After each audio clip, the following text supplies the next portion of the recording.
And there you go. What's up, bookworms? This is Megan coming at you with another Cantina conversation. Today's episode features a chat with Jacqueline Faber. We're talking about her book, The Department. That book is available now.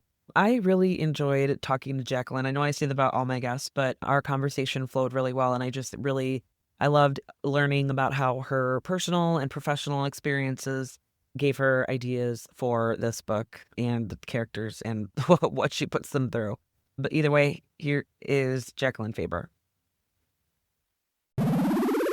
So today we've got Jacqueline Faber. We're talking about The Department. That book is available now. Jacqueline, thanks so much for joining me today. I just finished this a few days ago. It's fresh in my brain.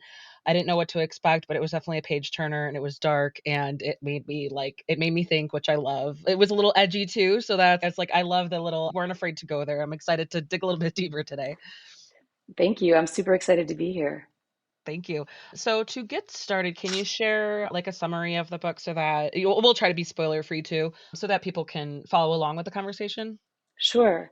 So the department is about a college girl, Lucia Venati, who disappears. And her story begins about a year before she disappears, and it ends on the day she disappears. Interwoven throughout that is another narrative, the perspective of Neil Weber, a philosophy professor who's down on his luck. His wife has left him for someone else in the department. His work has really stalled out, and he becomes increasingly obsessed with the mystery of Lucia's disappearance. And his story begins on the day she disappears and ends when he figures out what has happened. And those narratives are woven together. But I will say, beneath what I hope is a page turner whodunit, it's really a story about like how we learn to live with our losses, whether we learn to live with our losses, our strategies for doing that, whether they're successful or doomed. Yeah, there's a lot of, in all fairness, like content warnings, but that's because it goes there and it digs deeper into like these people's lives and the experiences that they endured. And it's like they're how they whether they realize it or not, how they're, like you said, dealing with it or lack of dealing with it is shaping their behavior.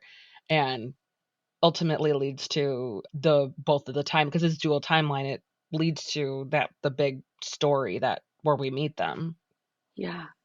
Yeah, and I think one of the interesting and challenging things about this book was it is a mystery, it's a whodunit, but these are two separate characters who have two separate narrative arcs, and each of them has to go on their own journey, and threading those throughout and having them be in conversation with each other felt like really important. But yes, there are definitely content warnings with this book. Yeah, it was because this is your debut, correct? Correct. Yeah, congrats. A Thank very you. strong debut. I really Thank enjoyed you. it. So, can you go into your background a little bit and whether personal or professional, whatever you feel like sharing that just I want to explore like how like what led you up to bringing this story into the world, anything that in your past experiences that prepared you for this project, stuff like that. Definitely. So I think a couple of things happened. One is, so my background is in academia. I did my master's and my PhD. I taught at NYU and Emory. And when I was in the middle of writing my dissertation, which was on loss and language and mourning, but like very theoretical, it was on Heidegger and Nietzsche and Virginia Woolf, and just thinking on this very sort of high level. And suddenly, in the midst of all that, my first marriage ended in a way that felt very abrupt to me. And so suddenly I'm writing about loss in this very sort of esoteric way, and at the same time trying to figure out like how to get through my day. Mm. And so I think that relationship between theory and practice, what does that look like? Like how can these guides help me figure out how to live in a way became took root. And it would be many years, over a decade, before I would sit down to write this book. But I think that was percolating in the background. And then I woke up one morning when I started writing this, and I just had this like very clear visual of this girl's face on a missing person poster. And it was just this haunting image that I couldn't get out of my mind. And initially, I started writing from Neil's perspective. And it was like me through Neil's eyes, like trying to figure out who this girl is. Like, why is she on this missing person poster? But as I started writing, her voice became very strong for me. And I quickly realized that I needed to have both of their perspectives in here. And also, experience of writing it was such a strange one because one of the first things that came to me, and this is the first chapter of Lucia's, was this girl at a frat party, and she's hooking up with this dude upstairs, and then a page later we find out that her boyfriend is downstairs. And that sort of scene came to me, and I was like, what, like, why would someone behave this way? And so I really felt like my writing, especially Lucia, felt like an excavation, like trying to understand the motivations of this character that on the surface made such problematic decisions. But I think I was trying to circle this question of, for her, there seems to be some kind of relationship between race and power. And I wanted to try to understand that through the lens of this character. So it was interesting and it was a challenge. Yeah, I can imagine because that's one of the more powerful themes is that I've noticed. Like I was taking like random notes as I was pressing through this, and Mm. I one of the things that was simple, significant, and said about their actions where it's juxtaposed the department that they work and the people that they study and their beliefs. A lot of philosophers believe that and they're very misogynistic, and that was just like how the world was. Juxtaposing that with women making choices, finding Ooh, their voices, like I love that. feeling like taking the power back, even though if it's as rebelling a little bit, being defiant and going against, even if it's reckless and self-destructive behavior, they're making that choice for themselves and they're I love using that that so power. much. I've honestly never even put that together, but it's such a great point because one of the things that I've had to reckon with is these philosophers that I love who do write these shocking things about women. And it's not, most of them can't be simply distilled into one idea. And so it's Mhm. like learning to sit with this kind of ambiguity and this contradiction. But I never put two and two together that in a way, like my female characters are like some of the strongest characters. They have a lot of agency, whether or not they're making good choices, whatever good choices might mean. None of the characters, they all make bad choices Yeah. at times. And they're all transgressing these moral boundaries in ways that they justify based on whatever. Neil, for example, is who's an ethicist who is Mhm. constantly doing unethical things in the name of furthering this investigation, which I think is really true to how a lot of people behave, like the really complicated, sophisticated, like mind tricks that we can play on ourselves to justify our choices sometimes. Yeah, and even though if Neil is maybe making some questionable decisions in his quest for finding out the truth, he's still like really like pretty respectful. Yeah. He's trying to respect like the people who he's approaching because after all, he's being shown multiple times that like, wait, did you know her? Wait, was she a Yeah. student of yours? You don't know Yeah. who this woman is. You've never interacted with her as far as most people know. And like it's and then he realizes, okay, yeah, maybe my behavior is strange. And like he has to Totally. He's like backpedal and to himself, but then still, yeah. yeah, I yeah. like that because Neil, all of the characters are polarizing. And I've had people, I think for me as a writer and as a reader, like I don't care about likability. Like likability in a character doesn't feel particularly interesting to me. Like I'm looking for a point of view, like something that feels like this character is rooted in something. But people will come up to me and be like, I loved your book. I wanted to kill Neil, or I wanted to, they'll have such strong reactions to the characters. But I really like that point because there is a kind of decorum that he maintains even as he's conducting this like illicit investigation. Yeah, and is what's his friend, Jack? And Yeah, I liked him, but I for the longest time I didn't know how to feel about him. But I like I said, like the likability factor, it isn't like huge.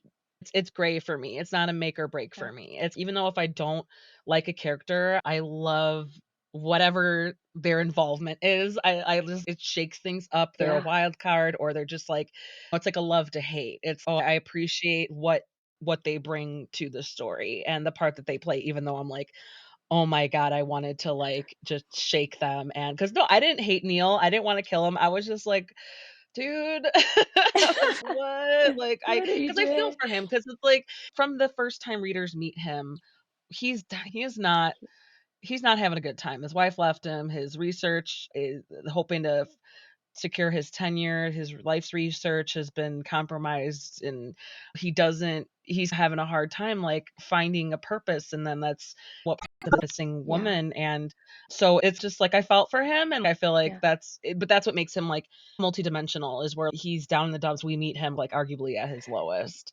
And yeah, then he's got this friend who's trying to like, dude, come on. And yeah, and then we learn, okay, Jack he knows more than he's letting on. So it's just like I liked Jack because it's like as the readers get to know him, he's great too. He's not a horrible person. and I think like with Neil, there's something that felt so true to me about Neil in the sense that, many of us find ourselves like you start on this path in life and you're going through the motions and you're building toward a life that you think is going to be meaningful and rewarding. And sometimes you stop and you look around and you're like, how is this what I didn't end up where I thought I was going to end up, or life didn't turn out the way I imagined it would turn out. And I know so many people in my own life who feel that to some degree or Yeah. another. Yeah. And what do you do when you're in this place of stasis and suddenly this thing comes along which really has nothing to do with you?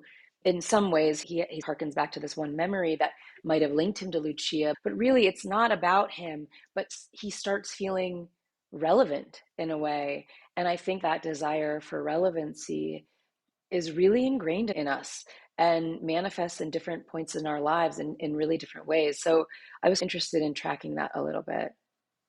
Yeah, yeah, 100%. Because it could almost be, it's almost like a little bit of a character study in a sense. It's what's it going to take? What kind of sparks him out of this? And even he's not quite sure why, like how it Yeah. has this effect on him. Like he's not sure why this obsession is growing of because he goes to lengths to talk to people to find out to get to know her last movements or like what might have happened or who she might have known and then he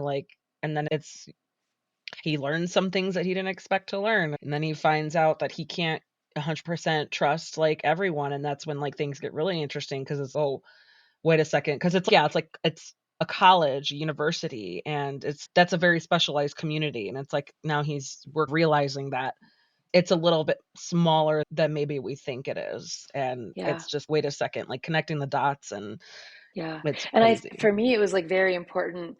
Like I wanted that college environment, not just because that was my life for so long, so I'm very familiar with it, but also because a university is a space where like boundaries are very permeable and ill-defined, right? So I remember like when I was teaching at NYU, like I was like a handful of years older than my students. And my students are like they're adults in that they're 18 and they can vote, but they can't drink. And they think of me as their big sister, but I'm giving them grades. And so it's this very unique space where relationships are feel very complicated. And I think from the perspective of the student who's potentially away from their parents for the first time, they're figuring out their identity in a new way, they're being exposed to new ideas, and their professors are these sort of stand-ins they're like the adults in their lives, but they're the ones ushering them through this new encounter with themselves. And on the flip side, the professors are constantly engaging with youth and constantly feeling young and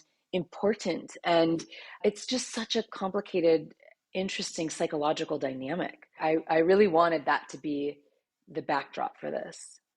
Oh, yeah, especially once the readers start to get to know some of those more personal dynamics that took place in the between characters. I like that kinda juicy stuff where I'm like, "Ooh." Yeah, exactly, I was like, "Oh, wait a second, this person is not being or forthcoming about Mm, things," but for good reason. It's mm, understandably spooked. So, piggybacking off of some of your tidbits that you've shared so far, like, dark themes aside, your academic experience aside, was there anything, like, that you found yourself researching for to build the book, to build the story, maybe to make it authentic or to not just Googling? I imagine maybe your Google search history might be a little questionable, but oh my God. or I just was like, when talking to I was, people. Yeah, yeah.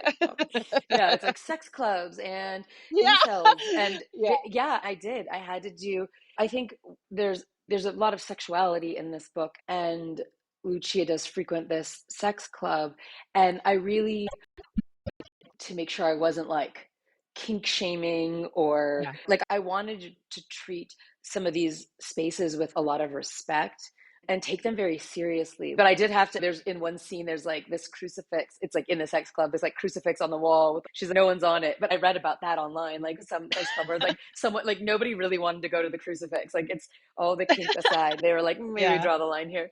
And even like with one of the characters who turns out to be an incel, this sort of involuntarily like celibate guy, and he's voicing a lot of these misogynistic views. Like I did a little bit deeper dive into that. Like what what kind of language are they using? What Yeah. kind of, like, how are they justifying this, what to an outsider sounds like complete insanity?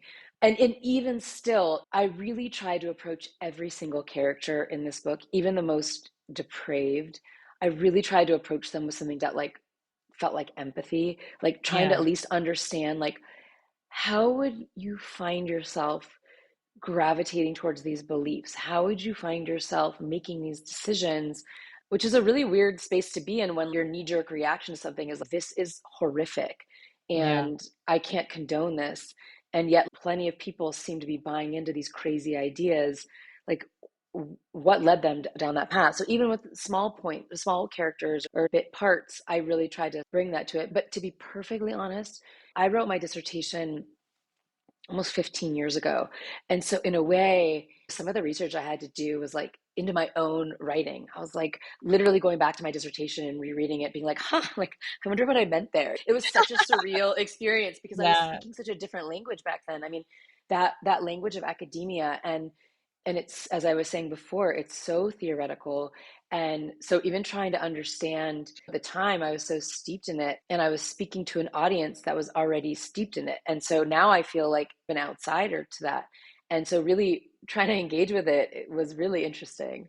And That's even now, I wrote this book a little while ago, but I'm doing all these book clubs now and these podcasts. And yeah. I'm rereading the book now as I'm finding things that I didn't intend. But for example, and we won't spoil anything, but like if I were teaching this, if I were teaching this book at NYU or at Emory, I would tell my students, notice there's a relationship between the very last line of this book and the very first line of this book, which I did not intend to do, but it's something that just came out of the book organically. And once the writer is done with it, the book takes on a life of its own and has things to offer me as well. So it's been really interesting.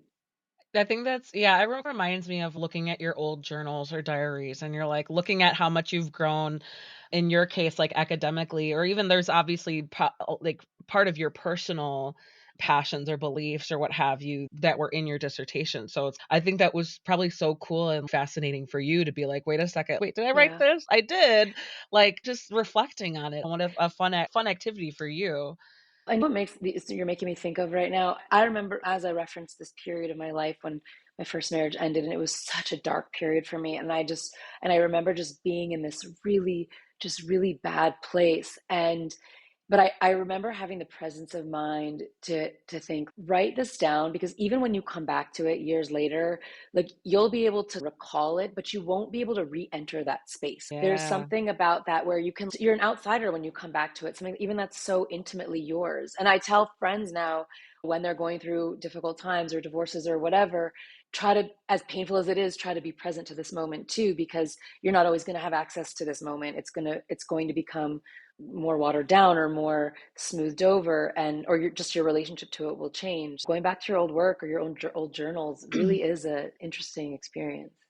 It's yeah, it's really like it could be applied to almost any moment, like professionally, personally, academically, like that you're embracing that moment because if it's like significant, it's like, yeah, you're never going to be in that context of it again. Yeah, And it's, yeah, like if you're revisiting it, there's only so much you can recapture and yeah, from your memory. that makes me think of, in this book, writes a paper, Rilke and death, right? So she's interested in these concepts of death. And what makes me think of this one passage from Rilke, who's a poet. It's his only novel, the Notebooks of Malta Lord's Brigga, and the character is this sort of young boy in his house, and his uncle or grandfather is performing this very elaborate, drawn out death that's taking 3 days. And he makes some comment like, We each carry our death within us like a fruit, its kernel. And in a way, it's for people that fear death. And Lucia is someone who fears death and is also interested in it. Like, what does it mean to have just like, you only get one? Like, you're only going to have one. and it's our own. And I think that's a really interesting. I remember working for a while after I graduated college. I worked at UCSF Medical Center in the Department of Medical Ethics, and we were working on all of like end of life care stuff and trying to get people to write out like their wishes for the end of their lives, which is such an interesting experience anyway, Yeah. just to meditate on that. But I remember hearing someone say, and people will come up with elaborate stuff. I want to die like under the northern lights in Iceland. And I remember someone saying, don't create a scenario where you can fail at your own death. Don't Yeah. make it so hard that you can't see this through. And so, and this book is clearly, these questions are interesting to me. And so these questions come out in this book. So if that's not your jam, this might. Yeah. Just like fair warning, it goes back to like content warnings. It's like you might have an existential crisis, like through, Yeah, or it's just not have, true. Yeah. yeah, yeah. Because Rilke, you mean Rainier? I forget. He goes Yeah. by Rain. Yeah. Yeah, Yeah. Yeah. I just when I maybe that's like part of it, where like this book spoke to me at certain points because it referenced. Because I remember discovering a quote. I remember it distinctly. I think it was like 5 years ago, and I was like in a. I just remember I was like in a really bad place in my life. So I've been struggling with depression and anxiety for years, and like I found that magic sauce to manage it and Yeah. just handle it, which that's why I'm comfortable talking about it, because I'm like I found what Yeah. I need. It's taken a while, but I remember going through a particularly bad time when I was in the process of figuring that out, and I just remember I think I had asked my husband, like, okay, I want some time to myself because I got two little boys. And I think I was pregnant with the second one at the time. And so that might have also, or it was like a few months Totally. before. Yeah. Yeah, it was either like I was just pregnant, not telling anybody yet, or I was like, didn't know yet. But so it was like there was chemicals, like Totally. All the hormones, hormones all are, that. yeah. Yeah. And I remember I asked him, like, hey, do you care if after this one goes to bed, if I go to see a movie by myself? I just needed to unwind and relax. And it was like 9 o'clock at night. And I was just like, whatever. And I went to go see Jojo Rabbit. Yeah. And the quote at the end of the story, so I don't know if you've ever seen that movie. I recommend it 100%, where this little boy, he's like, it's taking place in Nazi Germany, but this little boy in Germany, he's a Nazi fanatic. Like he's extremist, but he's 9 years Yeah. old. And not being too spoilery, his mom is Scarlett Johansson. And so Okay. it was just, but it was like looking at it through a child's eyes, but then I don't know how to explain it without being too spoilery. I would just recommend it. But it was like almost like through the innocent's eyes, where he's coming of age and he's realizing things, and it's he's real because he's noticing the resistance, Yeah. and he's at first he's like condemning it, and he's like, why aren't you on our side, blah blah blah, but then he's like slowly seeing the humanity of it. But it's in such a light, it's such a light, digestible, it's not dark, it's not like super drama. It's Yeah. I definitely recommend it. But at the quote at the end, the quote that was, like, displayed right before the credits started rolling was a quote by Rilke, and it so much to me that I posted it's on that quote behind me, and it's, "Let everything happen to you, be here, just keep going, no feeling is final," and that just spoke to me so I love much at that. that time in my life. Like, I got chills, and I got so emotional just sitting there in, like, Yeah. the almost Yeah. empty theater, like, staring at the screen, Yeah. like, it I was mean, just it's it spoke to I me. Yeah. I love that. And also just those moments where I don't know, like you're primed to receive something and the universe is primed to give it. And it's It's funny that you went to the crazy. when you were describing that movie, I was like, that's so funny that you chose that movie to go I know, unwind to. I know. It You're was, like, I know yeah, exactly because what'll it, yeah, calm me down. yeah. But yeah, but then there it was, these little gifts that make all the difference. And I do think even you're making me think about I'm embarking on a new project right now, a new writing project, and it's always so hard at the beginning. And I'm like, are these and but that feeling of like receptivity or just being open to you have to trust that like part of your mind is scanning the world for what it needs and and it's hungry for it. And so when these little offerings present themselves, and I'm just hoping that happens to me for this Oh, there next you go. beginning of this next project, because it's you really need it's like it could feel so you feel so adrift, and then something like that just comes like an anchor and it's okay, I got this. I Yeah. did, and it was just like I just remember feeling like It's not a feeling I wasn't familiar with, but for some reason it just felt so intense, so much stronger than normal. And it was just like once I read that quote, I was like, oh my God. It was like, yeah, exactly. Like the universe was answering, offering a little tidbit that I needed at the time. And ever since then, I printed it and put it up because I was like, and no matter what, that's just at the end of the day, I just got to remember it's okay that things aren't the same as they were before. It's okay that things are changing. It's okay that you're not sure what your next step is. Like, it's okay that this horrible thing is happening to you because unfortunately, it's a part of life. Just both of these things are going to happen. Appreciate the good and the bad. Appreciate this is life. This is a gift. And it took like this quote in my face on this big screen at the end of this poignant movie.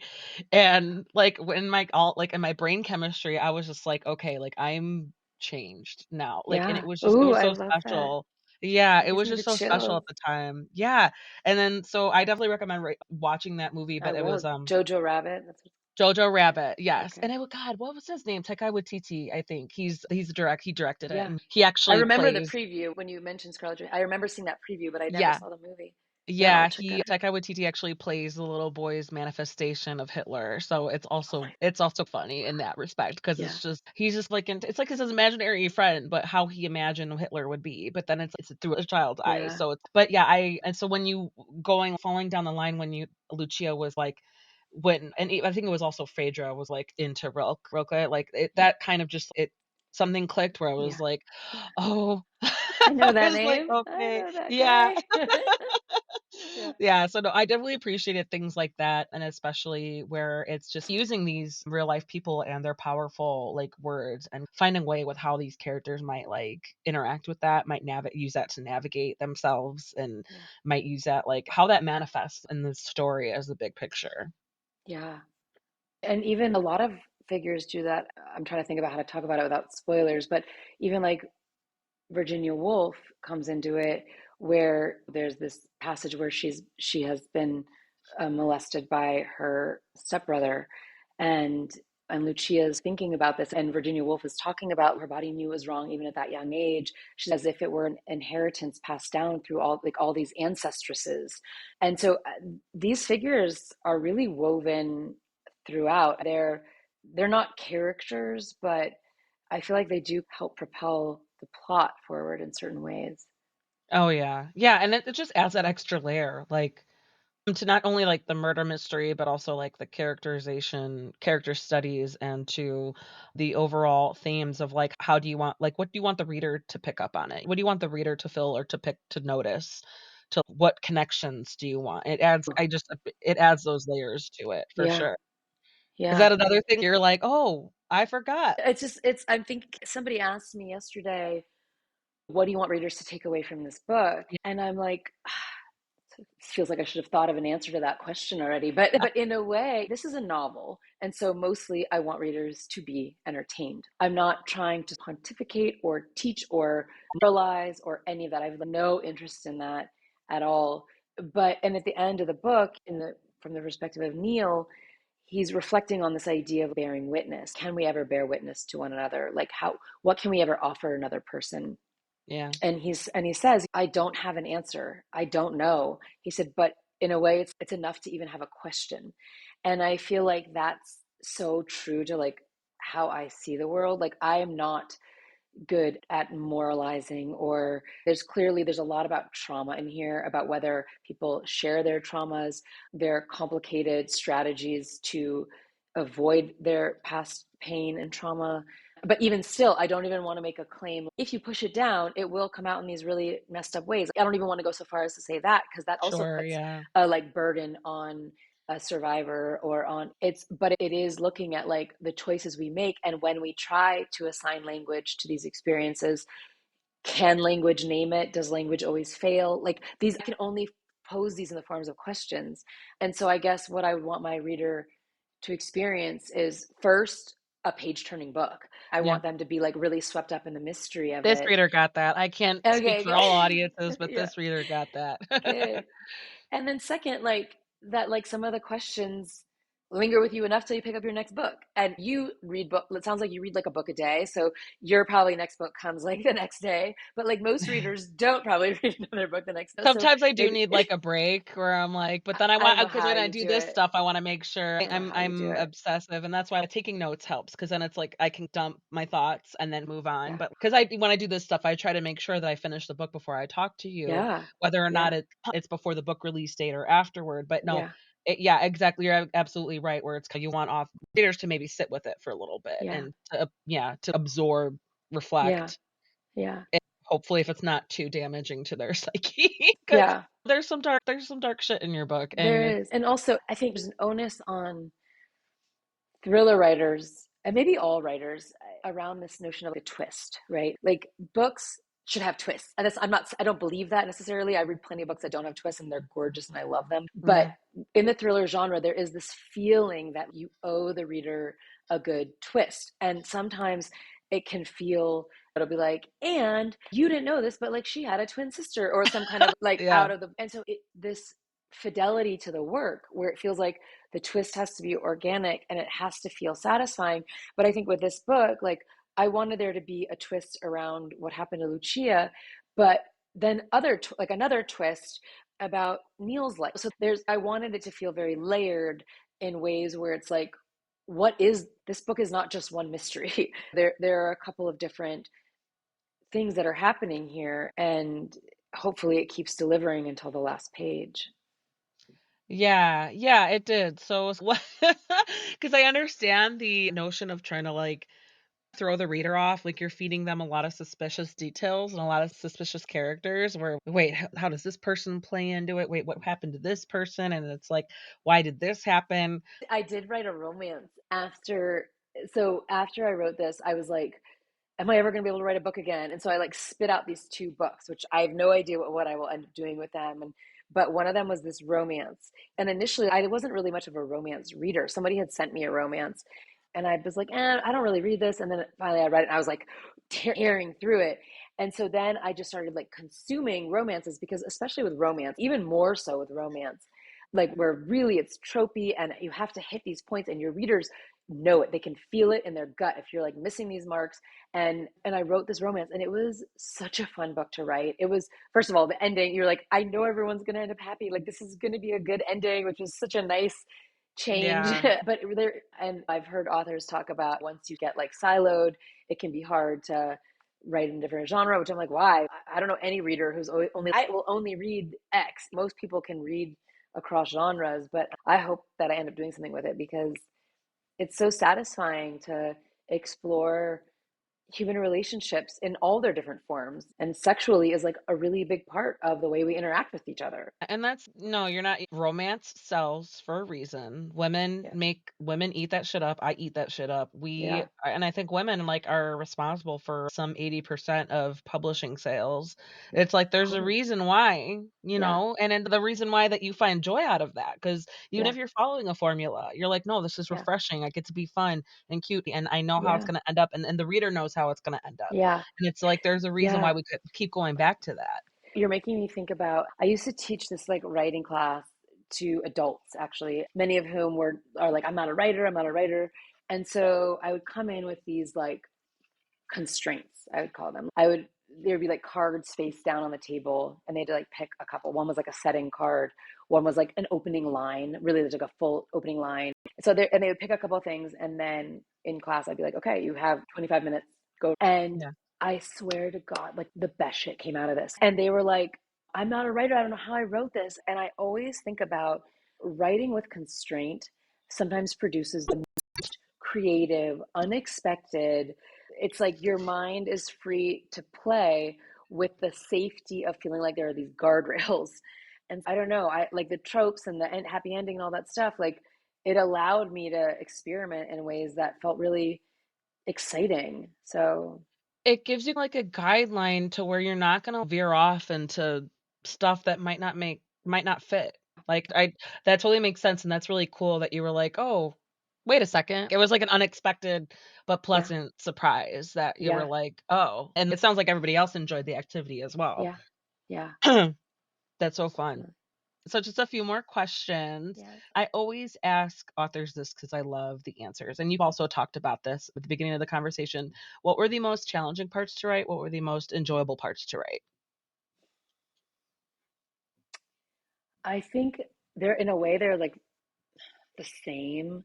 I feel very comfortable with character. Character is plot is a little bit harder for me, which is why the thriller genre it was so great for me because it puts the onus on you to keep the momentum high. It has to be propulsive. But I feel really getting into the deep psychology of a lot of these characters and all of them, every single one of them is dealing with some kind of trauma. And so digging in deep meant going to some places that were like, could be a little bit hard for me to sit with or painful for me to get close to. And yet, that was often the thing that sort of allowed me to understand some of their motivations. And not to say that everyone's motivations or decisions are rooted in their trauma. I think we can also develop narratives around trauma that can hold us back in ways, but really trying to get at the root of some of that was hard. But also, I hope I treated it with like respect and where it didn't feel like salacious or gratuitous, but felt like honest and I don't know, a genuine attempt to understand. Yeah, like you're not trying to exploit it. You're just trying to Yeah, explore it. You're trying yeah, to. I like that distinction. And the Yeah, same with like your earlier comment about kink shaming, where you're, no, these things exist and yeah, it's part of this story, yeah. but you're not trying to pass judgment because No, I'm not at kind of like, all. yeah, you're just trying to explore it and because it is relevant and it's Yeah. like these things exist. You're not going to gloss over it. Mm-mm. You're gonna point it out. You're gonna talk about it Yeah. because then, Yeah. especially if with the tone that you set and the nature of the type of story, you got to be open to being a little gritty and being a little Yeah, serious and I like and that you said at the beginning, you said something along the lines of like it didn't pull like this book didn't pull its punches. It went there. You said it went there. That's how you yeah. said it. And I like that because that so if I were to I would want people to feel that like this book wasn't afraid to go there and it can be done in like a respectful way, but really if we are afraid to go there, I think about our country, our world today and how difficult it is for us to have conversations with each other, how difficult it is for us to go there with each other, and anything that's attempting to like I don't know get beneath the surface feels like I'm interested in reading that right now. Yeah. Yeah, and it really is. It's like like, it's kinda fuck it, let's just do it. Let's just and Yeah, not even just you writing it, you consuming it. You're like the kind of literature, the kind of stories that you're seeking out. You're like, "No, you know what? I'm ready. I wanna do a little bit extra. I wanna seek yeah, this out." And it's just like there's audiences for that. You'll find your yeah, communities, like, no matter yeah, what. There's and I think that's what we're learning about with just, like, the expansion of the readership and the book community. It's just there's something for everyone, and it's one thing it's if it's not for you, that's fine, but for yeah, me, yeah, it's I don't really particularly go for dark romance, but I see the appeal. yeah, yeah, Yeah, I see the appeal. It's those things, I'm not gonna shame you if that's, like, your yeah. thing.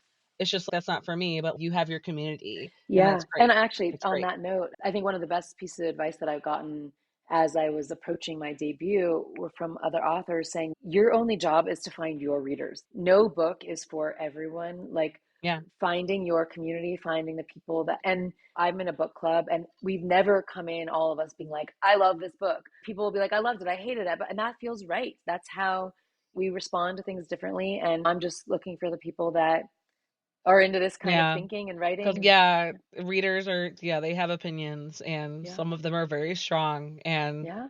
so it's fine, yeah. It's that's a healthy outlook for you to be like, "You know what? My book is not gonna be for everybody, Yeah. and there's warnings for that, but Yeah. for people who are, like, ready for it, Yeah. here it is." Yeah. And that's one I don't I appreciate it. I appreciate the dark shit because if I'm not ready for it, then I'm like, "Okay, I'm gonna go to one of my fluffy reads," and then that's Yeah. fine, Yeah. and I try to, like because that's why some people are mood readers, right? Because Yeah. they're like, "What am I in the mood for?" And so when I Totally. do this stuff, I get excited, especially if I've interviewed the author before, if I've read their work before, I'm like, "Oh, yay, I know I'm gonna get something good." And then but and then it's also if it's a new author or if it's just like A couple of times I've interviewed authors for they've written middle grade, and Oh, I'm you know what? No, this is a good palate cleanser. This is a yeah. good, like, That's little great. break. I Yeah, like yeah, that. because it's You're like, really okay, I reading just have across everything. I this platform, I really do enjoy a lot of genres. I've found genres that maybe I would not have tapped into had I not been presented with the opportunity. But it's if I found that it's more so the writer and the storytelling. If the book is good, the genre doesn't necessarily matter. Because unless if I'm reading a romance, personally, I like some spice. I Yeah, understand if there are people who read romances and they like I don't like to use the word clean, but closed right. door. Because there Yeah, are the sex scenes in your story, you didn't give any graphic no, details because you're just trying to share the fact that it happened. You're not yeah, that's not the point yeah. of the It's not, there's not story. spice in it per se. Yeah. Yeah, it's Um, just like it happens yeah, and the reader is very aware that this is happening right now, but yeah. it's not yeah, it's It's so not funny you're saying that when because when I was on my romance binge, I think when I first read, I was like, oh my gosh, like I the first book, and then after a while, you're like, it's page 4 and there's nothing happening. Like I need more. It's like you start getting like inured to it. You're like, I need more You're spice. like, "Wait, Yeah, where's the intimate details? Where's the yeah, naughty thoughts? yeah, Where's the yeah, pining? Where's the yeah. All the noticing the things. All, curves and yeah, why isn't he I wearing love it. gray sweatpants? What?" So good. I love it. I love it. No, it's Yeah, yeah, it's something extra to appreciate, but yeah, it's part of the big picture of where like readers, we have the freedom to seek out what we want and to identify our own preferences. But then yeah, it's like when I talk to you guys like for this stuff, I'm like, no, you know what? I want to give it a chance even if it's not my thing. I will respect it for the genre that it's in. But right. I'm a sucker for suspense. I'm a sucker for Yeah, even like historical fiction I found out yeah, the more yeah. historical fiction I read, the more I'm like, "Oh, this Great. is really cool." Yeah, Yeah, because it's I don't know, I say this all the time, but there's, like, millions of stories to tell, and there's so many different ways to tell them, and it's, like, even from experiences from, like, World War II era or Cold War era or, like, yeah, even just from the '80s, like a rock era totally. romance or what stuff like that. It's Yeah, just there's just the possibilities, they're endless, and that's the beauty of it because it's what are you gonna come up with? yeah, yeah. And there's I think something it's for so cool. everyone, Exactly. any kind of reader you are, there is something for you out there. Yeah. Like I said before, I read stuff that, like, I would not have picked up, but then, because yeah, even if it doesn't matter, even if it's, like, a genre I wouldn't have picked up, I was like, "I love this story. I love the storytelling." But then there's Yeah, genres that, like, I usually gravitate towards, but then the story was, like, a little underwhelming. And so yeah, it's just it comes down to the storytelling and the writer yeah, and just there's that it's so many different combinations of yeah, things, and so that's why I'm open to so many genres because 'cause I'm like, I've read and interviewed people who maybe I was underwhelmed with, but I had a great conversation with them. Or there are totally. people who I love the books, but then the conversation didn't, like, really flow that well. So it's just Yeah, that's why I always that's so I'm interesting. Yeah. naturally open-minded. When I used to teach, like I would let my students, they could come in and say whether they liked it or not, whatever we were reading. And I didn't really care if they liked it or not because that wasn't, I was like, that's not what this is about. What we want to Yeah, think about is like, how is this book working? Like, how does this book move? How does this book, like, what aspects of it are pulling you along? Where are you getting tripped up? Like, some often, especially when we would be reading something like pretty dense or hard, they'd be like, I didn't understand it. And they want to dismiss, they're like, I'm not smart enough to get this passage of Heidegger or Nietzsche. I'm like, you're picking up on something that's happening in the text. Like your body is alerting you to something that's like going on in the work. Let's go to that place and try to explore like what's happening very slowly there. And so I just think like with these book clubs, yes, people feel they need to be able to say, I liked it or I didn't like it. But really, it's like how is this book functioning as a narrative, and I think it leads to such interesting places. And then again, there's sometimes you just want to read and you're like, I want to just turn all that shit off. I just want to be swept away in a story, and I feel that way. I just need like a palate cleanser, as you say. yeah. So I don't know if you have any Yeah, no, recommendations. I was gonna say, hey, it happens for authors too, like, you need a little something to unwind and say, yeah, go for Jojo Rabbit, like, what Yeah, I'm going to that's a great I suggestion. yeah, absolutely. Okay, last couple questions, just because I really love asking this. I'm gonna do it anyway. What advice would you give to Neil? What advice would you give to Oh Lucia? God. But I love asking authors that to throw you off. For Lucia, I want to just a hug, first of all. And I want to say take a beat. I want to say, but I like the choices she makes are the choices she has to make. But I just want to show her love.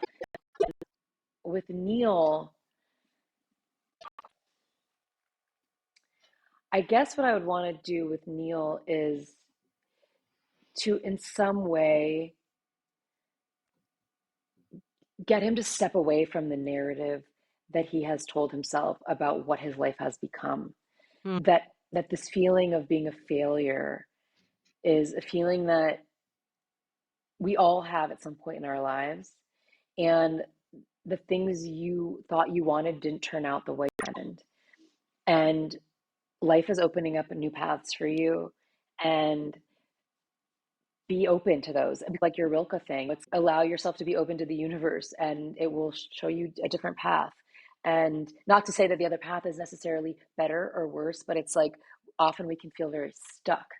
And I think sometimes all we need is to be unstuck for a moment and we can turn a different direction. So that's what I would hope for him. And that's what I still hope for him. His story ends and it's who knows what's going to happen with him, but I'm write your own narrative. Don't let other people tell you what that narrative has to look like. That is solid advice for our boy, our man. For our boy. Because I feel like it's hard not to appreciate him as a character. Was there any reason this just appeared in my brain? Was there any reason why you chose to make him a man versus a woman, or was it just the dynamic that you and like? I was just curious about Yeah. because you spoke in like first person POV, right? Yeah. Yeah, so I imagine that was a Which little I tricky as don't, well. so it's funny. I don't remember why I did it. I just knew I just felt immediately like I was seeing Lucia through a man's eyes. Like when I saw her on that missing person poster, I felt like Oh, a male gaze. But one of the ways, because obviously as a woman writing, I have to, I wonder, am I going to get this like right, whatever right means? Am I going to capture his perspective in a way that feels authentic? And my choices there were to get really close. And in general, I feel like when I'm writing in generalities, I don't know how to get close to a character. I don't know how to like understand a thing. It's like the closer I can get, like, how is this man feeling sitting in a dining hall, seeing his ex-wife sit across the table from her new husband, also in his department? oh, Like yeah. that feeling, I'm like, oh my God, like how good is he feeling sitting in this tenure meeting where he's basically being told, like, you are not going to get tenure. And so the closer I could get to his emotions, the more it felt like, oh, I get you, Neil. I'm like, I am seeing the world through your eyes. And it's really interesting because I imagined that women would like the book more, or more, I don't know, women would be my readers. But the number of men that have reached out, have emailed me or gone through my website or left notes or whatever, or left reviews being like, I so get Neil. And I'm like, that is such, it feels so good to hear that because, Yeah, that's you amazing. know, I love that. I love that. yeah, I imagine that was so validating for you. You're it like, okay, really was. I sometimes explore that with people I interview where if they're writing from a different generation or a different gender or Yeah. different background, and it's Yeah. like, how do you explore that? Like, how do you write that? But Well, that's that's a how you great, know that you did something right. If yeah. like Yes. people of that background or whatever are reaching out to you, be like, thanks, thank you. To that point, when you were talking before about historical fiction, I tried, before I started writing this book, I was trying to write, and I still hope to come back to it when I figure out how to do it. I wanted to write this historical work, and I just could not get the voice. Like, I couldn't, in part because I couldn't decide how, like, anachronistic, like, how did I want my characters to be speaking like they were from the 1920s, and what did that mean? And I just couldn't, their voices didn't get in my head. And so Yeah. what was ending up happening was like the book was feeling very labored in a way, and I'd done all this really cool research, and so I was like trying to find ways to like smuggle in this research. But if you don't find the voice, I think a voice carries so much of a novel. And so like with this new one that I'm about to start working on, like I am just listening in like the ether for little snippets of conversation, which I'm like, this is gonna unlock this character for me who the reader is going to be with for 350 pages.